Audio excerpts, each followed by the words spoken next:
Hitz, Sie konnten schon als Kind Verstorbene wahrnehmen. Wie begann das? Und wann haben Sie bemerkt, dass Sie mehr sehen als andere? Eigentlich, wenn ich an meine Kindheit zurückdenke, dann war ich immer mit sehr feinen Antennen unterwegs und fühlte mich verbunden mit dieser feinstofflichen Welt. Natürlich hatte ich keine Worte dafür, aber es war für mich eigentlich sehr natürlich, dass es mehr gab als einfach das, was wir hier auf der Welt sehen, das Materielle. Und erste Erinnerungen setzten eigentlich so, ich denke, mit 4-jährig plus minus ein. Und vor allem habe ich Erinnerung an die Nacht, weil ich da dann realisierte, etwas war anders, weil ich vor allem Erinnerungen habe an die Zeit, als wir in einem alten Haus gewohnt haben. Das war ein Bauernhaus, wo meine Mutter schon zur Welt kam und ich glaube 1880 gebaut wurde. Und wo ich in der Nacht einfach aufgewacht bin und Wesen sah. Und das war für mich, ich hielt sie für Einbrecher oder ich merkte, oder einfach Leute, die da in das Haus kamen und eigentlich gar nicht bei uns sein sollten. Und da merkte ich, dass etwas ungewöhnlich war. Es machte mir auch Angst. Ich konnte es nicht einordnen. Und ich mag mich zum Beispiel sehr gut an einen Mann erinnern. Den sehe ich noch heute vor mir, wie wenn es gestern gewesen wäre. Er hatte so eine Mütze auf und ich weiß noch, wie das Gesicht ausgesehen hat, wie er gekleidet war. Und der kam den Flur hinunter und es machte den Anschein, als suchte er etwas in einer Kommode. Und ich weiß noch, wie ich das beobachtet habe und starr vor Angst war. Ich hatte den Eindruck, ja, der ist jetzt eingebrochen und der klaut vielleicht unsere Sachen. Und ich bin dann am Morgen zu meiner Mutter gerannt und habe gesagt, sie sollen schauen, ob die Fenster noch ganz sind, ob alle Sachen noch da sind. Und ja, für sie war klar, ich habe einfach geträumt. Ich mag mich gut an das erinnern, weil ich da, glaube ich, das erste Mal überhaupt das angesprochen habe. Das war eine sehr eindrückliche Erfahrung für mich. Und dieser Mann kam mehrere Male, also ich habe ihn immer mal wieder nachts gesehen. Und ich weiß auch noch, dass ich viel dann so wie Hütten in meinem Zimmer gebaut habe, wo ich mich sicherer fühlte. Also so wie ein bisschen einen Schutz gebaut habe, weil ich es einfach nicht verstand. Haben Sie diese deutlich gesehen, also mit Gesicht, Kleider und also wie lebende Menschen? Eben, das ist jetzt meine Erinnerung. Ich meine, ich war da sehr klein und ich habe das so in Erinnerung, dass ich das gleich sah. Später, wenn ich solche, ich sage jetzt mal solche, also Verstorbene gesehen habe, dann merkte ich schon einen Unterschied. Also es ist, ich konnte dann gut unterscheiden. Aber als Kind in meiner Erinnerung sah ich die, wie ich jetzt sie sehe. Also mit Kleidern, mit eigentlich normal. Darum konnte ich es auch nicht einordnen. Eine andere Erinnerung war beispielsweise, als ich dann auch eine Verstorbene sah, die ich kannte, da habe ich aus dem Fenster geschaut. Das war bei Tag? Das war bei Tag, genau. Da war ich schon ein bisschen älter, aber auch noch Kind. Und die Nachbarsfrau, die ich wusste, sie war sehr krank. Ich habe sie eigentlich nie mehr vor dem Haus gesehen. Und sie war eine Person, sie war Italienerin und ihr war immer sehr, sehr wichtig, dass alles schön ausgesehen hat. Sie hat da die Blumen gepflegt und immer alles geputzt. Einfach, es musste alles sehr schön aussehen. Und das konnte sie eigentlich nicht mehr während der Krankheit. Und ich weiß noch, dass ich da aus dem Fenster geschaut habe und da sah ich sie die Treppe wischen wie früher. Und da war für mich wie klar, jetzt ist sie gestorben. Und ich mag mich gut erinnern, wie dann am selben Tag wir alle die Todesanzeige in der Zeitung gesehen haben. Und das war auch etwas, was mir nicht Angst machte, und auch ein bisschen half, das einzuordnen, weil es war es hat mich auch beeindruckt, wie eigentlich jemand eigentlich nach dem Tod noch wie die gleichen Sachen machte und auch später, als ich darüber nachgedacht habe, halt wie denke, dass die Sachen, die einem vielleicht wichtig waren oder dass es auch manchmal Zeit braucht, sich dann davon lösen zu können. Ja, das war auch so eine prägende Erfahrung. Also ein Erlebnis, das werde ich nie vergessen. Das ist für mich ein sehr schönes Erlebnis und auch ein prägendes Erlebnis. Und zwar hat das mit meiner Großmutter väterlicherseits zu tun. Sie war für mich immer eine sehr wichtige Person in meinem Leben, eine sehr herzliche Person, die mir auch viel Nestwärme gab. Ich war immer sehr gerne bei ihr und sie verwöhnte mich und wir hatten es lustig. Und als ich 17 Jahre alt war, ging ich mit Freunden nach Südfrankreich auf einen Campingplatz. Und meine Großmutter war eigentlich nicht besonders krank. Sie war nicht mehr so fit, aber sie war auch nicht krank. Und ich habe eigentlich nicht gedacht, dass jetzt da etwas passieren könnte. Und in einer Nacht, da bin ich denke so in den frühen Morgenstunden, hatte ich wie einen Traum, beziehungsweise es war eben kein Traum. Es ist noch schwierig zu beschreiben. Ich würde jetzt im Nachhinein sagen, ich habe wie meinen Körper verlassen. Ich sah mich auch nicht mehr und begegnete ihr. Aber auch sie war nicht für mich körperlich sichtbar. Es war wie eine Begegnung von uns beiden auf einer, ich sage jetzt, seelischen Ebene. Unsere Energie traf sich sozusagen und es war lustigerweise an einer Kreuzung an dem Ort, wo ich wohnte. Aber ich hatte das Gefühl, das war mehr so symbolisch, dieser Ort, wo wir uns begegneten und ich begleitete sie wie über die Straße. Und es war wie, ich merkte, je näher wir ans andere Ende der Straße kamen, dass sie in eine andere Welt geht, dass ihre, ich sage jetzt, Lebensenergie da schwächer wurde und einfach in eine andere Welt ging und ich sie so begleiten durfte. Und es war eine unglaubliche Ruhe in diesem Moment, ein Frieden, wie ich ihn eigentlich da noch nie getroffen habe. Und der Moment, als wir an der anderen Straßenseite war für mich ein sehr, sehr schöner Moment. Und es war wie, ich ließ sie los und ich wusste, jetzt geht sie in die andere Welt. Und es war auch wie, wenn ich für einen kurzen Augenblick diese Welt spüren durfte und dieser Frieden und dieser Ruhe und ich war glücklich, ich war nicht traurig und ich wusste, jetzt ist sie in diese andere Welt gegangen. Und ich wachte auf und ich sagte zu meinem damaligen Freund, meine Großmutter ist jetzt gestorben. Er sagte dann, nein, ich habe nur geträumt, das war sicher nur ein Traum, aber für mich, es gab keinen Zweifel. Ich wusste, ich habe sie jetzt wie begleiten dürfen und sie ist gegangen. Und ein paar Stunden später, an diesem Tag, oder einfach, ich glaube im Laufe vom Nachmittag, haben meine Eltern den Campingplatz kontaktiert und ich rief dann zurück und sie sagten mir, dass meine Großmutter gegen 5 Uhr morgens im Spital, ich wusste nicht, dass sie im Spital ist, eigentlich friedlich eingeschlafen ist.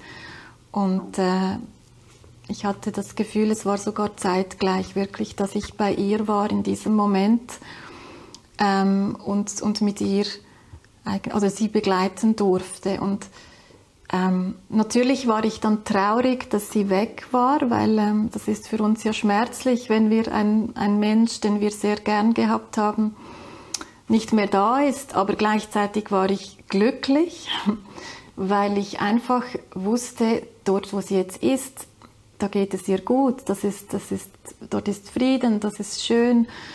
Und ich erlebte das als wie ein ganz großes Geschenk, dass ich das machen durfte. Es war auch wie so einfach ein Geschenk auch an mich, aber auch so ein bisschen symbolisch auch für diese schöne Beziehung, die wir da hatten. Und das war wirklich ein Geschenk. Und ich habe mal später, einige Jahre später, fast 20 Jahre später, hat sie mich dann noch einmal besucht. Sie war sonst nicht bei mir. Da mag ich mich auch noch gut erinnern. Sie zeigte sich mir damals jünger, als sie gestorben war. Und sie hat mir damals gesagt, es ist gut, dass ich mich mit diesen Themen schon im Leben jetzt beschäftige. Sie wünschte, sie hätte das damals auch gemacht. Das war für mich auch so ein schöner Moment. Genau. Sie hatten als Kind auch außerkörperliche Erfahrungen. Wie kam das? Wie haben Sie das erlebt? Ja, das ist etwas, worüber ich heute noch nachdenke manchmal. Wo war ich da? Was bedeutet das genau? Das kann ich auch abschließend immer noch nicht sagen, aber es ist etwas, woran ich sehr, sehr starke Erinnerungen habe. Und wenn ich daran denke, es ist wie wenn es gestern wäre. Das ist eindrücklich. Das Muster war eigentlich immer dasselbe, dass ich in der Nacht, ich sage jetzt mal, an einen Ort reiste, der eigentlich nur noch Energie war oder Energieströme. Ich weiß nicht, ob ich jetzt die richtigen Worte benutze, aber es waren eigentlich wie so gelb, orange-rote Energieströme. Es war auch Bewegung darin. Es waren Kreisbewegungen, zum Teil so wie ein bisschen eine Strudelbewegung. Und ich war in dieser Bewegung drin. Und ich spürte meinen Körper nicht mehr. Ich denke jetzt im Nachhinein eben, dass ich wirklich aus meinem Körper herausging und an diesen Ort ging. Und es hatte dort auch wie so ein Ton oder Töne, die ich hörte, die waren auch verbunden mit dieser Energie. Das war wie ein Zusammenspiel. Und das sind Töne, die ich da auf dieser Erde noch nie gehört habe. Ich finde es auch sehr, sehr schwierig, das zu beschreiben. Vielleicht könnte man am ehesten noch sagen, wie sphärische Klänge oder es war etwas sehr Markantes, aber es war verbunden mit diesen farbigen Energieströmen und ich war wie da drin, ich bewegte mich da drin und es war interessanterweise wie angenehm und unangenehm, oder weder noch. Es hatte auch etwas Anstrengendes und gleichzeitig war es etwas Vertrautes, etwas, das ich merkte, ich kenne das. Es ist auch vielleicht sogar ein bisschen Heimatgefühl. Es gab Kraft und ich habe im Nachhinein, wenn ich darüber nachgedacht habe, auch schon überlegt, vielleicht war es auch anstrengend, weil es wie nicht so zusammenpasste zu meinem Leben da. Ich ging wie an einen Ort, das war wie eine andere Frequenz, eine andere Energie, andere Sphäre und ich habe in Erinnerung, dass ich das sehr, sehr häufig machte. Frau Hitz, wie hat sich Ihre Wahrnehmungsfähigkeit im Laufe Ihres Lebens entwickelt? Ja, als Kind eben hatte ich diese Erfahrungen, die ich jetzt halt, ein paar Beispiele habe ich ja jetzt genannt und merkte ja auch, andere haben das nicht so oder ich konnte auch nicht darüber reden. Ich war natürlich dann, je älter ich wurde, auch immer mehr mit meinem Leben da beschäftigt und ich hatte dann nicht mehr gleich viele Wahrnehmungen. Aber ich fühlte mich immer verbunden mit, ich sage jetzt mal, mit der jenseitigen Welt. Das war für mich immer eine Realität. Das ist da und ich spürte diese Verbindung, aber ich hatte dann, ich sage jetzt mal, je älter ich wurde als Jugendliche, nicht mehr so viele Wahrnehmungen, so sporadische. Schon gab es so Ereignisse, wie das mit meiner Großmutter. Da war ich 17. Und ich war dann im Studium, ich glaube 22, 23. Da erzählte mir eine Kollegin von einer Person, die als Medium schaffte, und ich wurde neugierig und dachte, ja, ich mache mal einen Termin ab, und habe das dann gemacht und dann später auch Kurse bei ihr besucht. Und das war eigentlich so der Moment, als ich zum ersten Mal mich austauschen konnte und ich viele Aha-Erlebnisse hatte, als ich diese Sachen einordnen konnte, und ich in den Kursen dann wieder merkte, dass das ganz schnell zurückkam. Also es war es ging erstaunlich leicht, und ich konnte wieder Kontakt aufnehmen und Verstorbene sehen zum Beispiel, oder auch die Energiefelder von Menschen spüren, erkennen, und ich lernte, und das vor allem, und das war für mich sehr, sehr wichtig, wie bewusst das zu machen, also dass ich quasi bewusst, ich sage jeweils online und offline, sein konnte. Das war sehr wichtig, weil ich bin schon auch häufig mit meinen feinen Antennen durch die Welt gegangen und habe viel aufgenommen, und das kostet auch Energie. Das ist vielleicht so ein bisschen die gefährliche Seite davon, und dort habe ich das ein bisschen gelernt zu steuern. Mhm. Und dann aber nach diesen Kursen und vielen interessanten Begegnungen, da hat mein irdisches Leben mich wieder sehr gefordert, und ich hatte teilweise nicht mehr so viel Zeit, mich damit auseinanderzusetzen. Ich wurde mit 28 Mutter.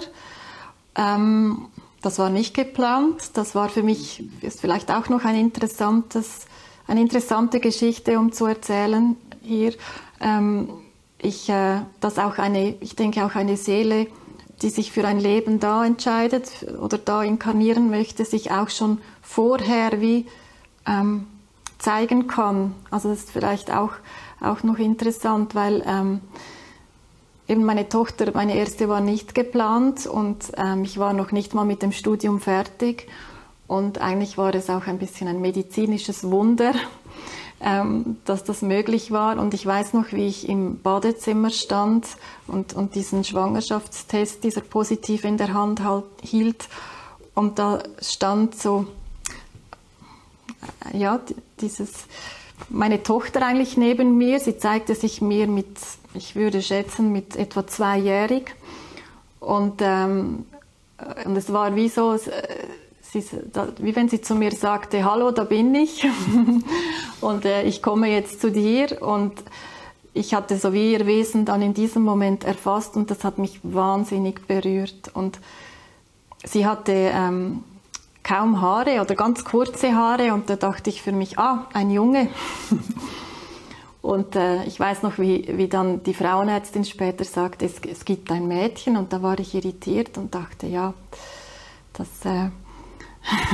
stimmt doch jetzt etwas nicht. Und später musste ich sehr, sehr schmunzeln, weil meine Tochter eigentlich bis 2 fast keine Haare hatte. Und auch wenn sie ganz rosarot gekleidet war, die Leute fragten, wie heißt er denn? Oder so. Und ich finde das noch schön, weil es auch zeigt, ja, dass auch die auf die Welt kommen, auch schon vielleicht auch vorher zu einem stoßen und sich auch zeigen können. Was für Auswirkungen hatten all diese Erfahrungen auf Ihr Leben, und wie konnten Sie das in das tägliche Leben integrieren? Für mich war es immer wie sehr natürlich, sehr vertraut, dass es auch eine jenseitige Welt gibt, dass es nicht nur das gibt, was wir da sehen und anfassen können. Das war für mich sehr, sehr normal.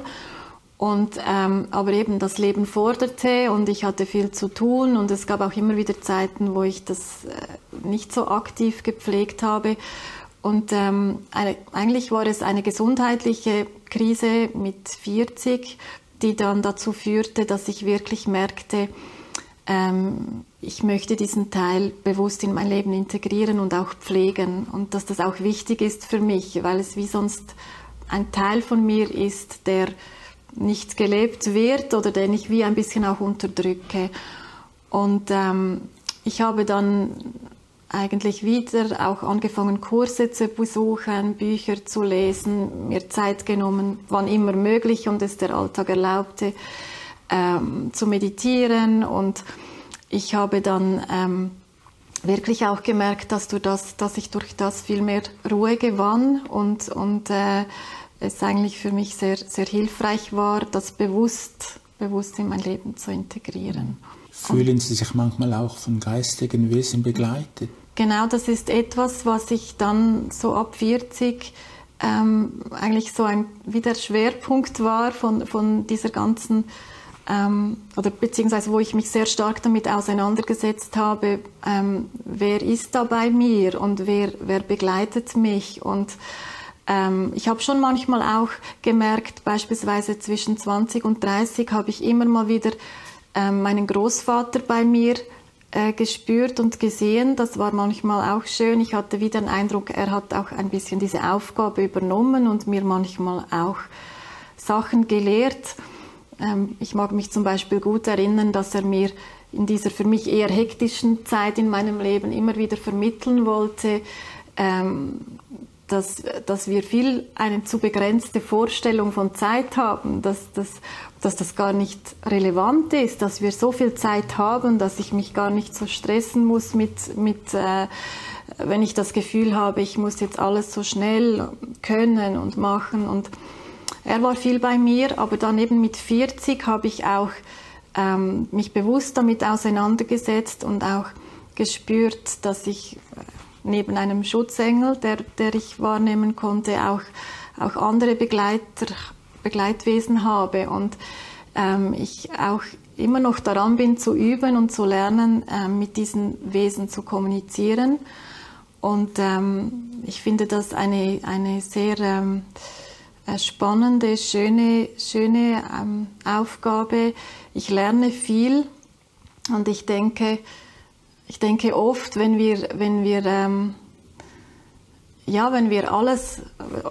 alle Menschen die Sachen von einer größeren Perspektive aus sehen könnten oder einfach auch, wenn wir uns bewusst sind, dass es nicht einfach das Leben und fertig, sondern dass alles, was wir da tun und machen, dass das eine viel größere Reichweite hat und wie sähe die Welt dann aus oder wie würden wir dann unser Leben ausrichten? Und diese Helfer, die haben einfach diese größere Perspektive auch und das ist spannend, auch dann mit ihnen zu kommunizieren. Und eigentlich ist es mein Herzenswunsch auch, dass ich irgendwann so aufbauen kann, dass ich auch Leuten helfen kann und sie unterstützen kann. Und ich würde nie diese Helfer fragen, wie ich mein Leben leben soll. Also das ist nicht ein Auskunftsbüro quasi für mein Leben oder dass ich dann frage, ja, was soll ich jetzt tun? Das würde sich nicht richtig oder stimmig anfühlen. Aber ich denke auch in der geistigen Welt, es gibt sehr viel verschiedene Ebenen und es ist wichtig zu wissen, wo man sich bewegt und mit wem man in Kontakt ist und die Absicht, die man selber hat. Also eben nicht für sich selber zum eigenen Vorteil, sondern wirklich mit einer helfenden Absicht für andere. Das würde ich mir wünschen, ja. Sie haben gesagt, Ihre Großmutter sei Ihnen später, 20 Jahre nach Ihrem irdischen Tod erschienen. Ungefähr, und dann gesagt, sie hätte sich gewünscht, dass Sie sich früher mit diesem Thema befasst haben. Warum meinen Sie, ist das wichtig, dass man sich früher damit befasst? Ich glaube, es spielt keine Rolle, ob man jetzt diese, ich sage jetzt, feinstofflichen Sachen sehen kann oder nicht, aber ich denke eben, wenn man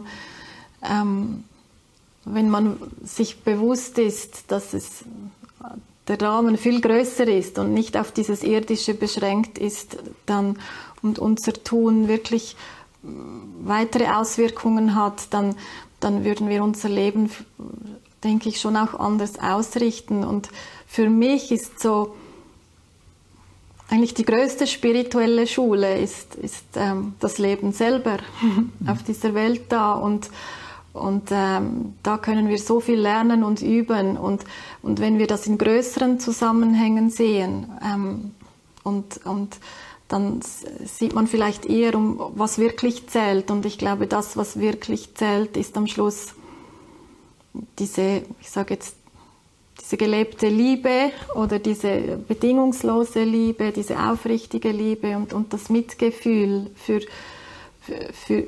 das man in die Welt bringt oder zu anderen Menschen. Und ich denke, wenn man sich vorher im Leben schon mit dem auseinandersetzt und dieses Bewusstsein hat, dann erkennt man auch, dass die noch so kleinen Gesten, die man macht, dass das einem selbst auch viel mehr inneren Frieden geben kann. Und ja, ich denke, Ihre Aussage ging auch in diese Richtung. Es ist nicht, dass man etwas sehen können muss oder dass das relevant ist, aber wie man sein Leben ausrichtet und was wirklich zählt.